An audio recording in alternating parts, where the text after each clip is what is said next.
নালা নর্দমার ময়লা পানিতেও এডিস মশা জন্মাচ্ছে বলে জানিয়েছেন গবেষকরা।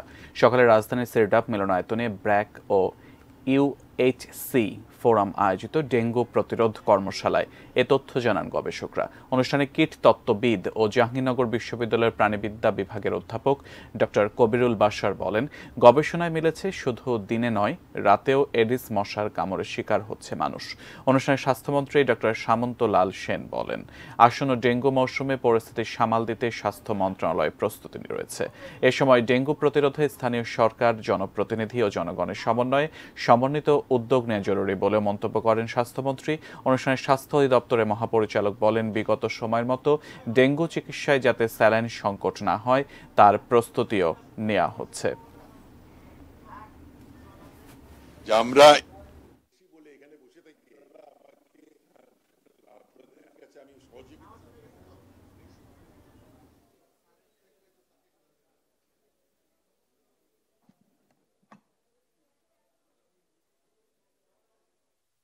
আমরা এরকম ইমার্জেন্সি ক্রাইসিসে আমরা হাসপাতালের নর্মাল রুটিন অপারেশন বন্ধ রাখবো।